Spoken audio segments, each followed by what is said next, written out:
Chaque pays dans le monde a profité de la célébration de la Journée de la femme à sa manière. Si en France, les Françaises se félicitent de l'inscription officielle de l'avortement dans la Constitution, au Portugal, les femmes ont marché ce 8 mars contre une loi restreignant l'accès à l'interruption volontaire de grossesse, dit IVG.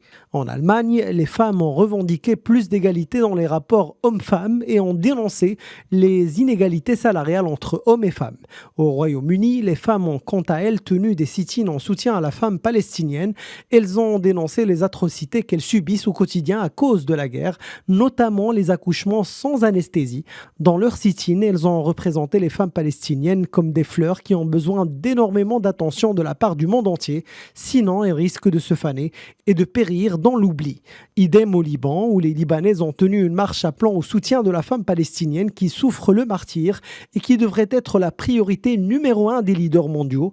En Afghanistan, un collectif de femmes afghanes a publié sur les réseaux sociaux des vidéos dans lesquelles elles affichent des banderoles où elles ont écrit « Non à l'apartheid de genre, l'Afghanistan est un enfer pour les femmes, nous manquons de soutien de la part des Nations Unies, longue vie aux femmes afghanes solidaires ».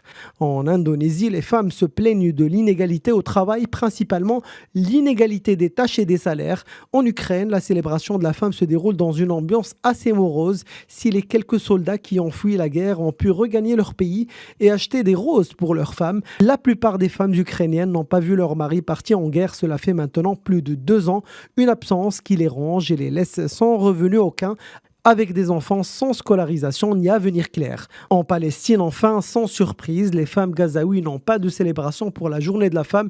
Plus de 60 000 femmes enceintes dans la bande de Gaza souffrent de malnutrition et de déshydratation à cause de la guerre qui a ravagé sans embâche hommes, femmes, enfants et nourrissons.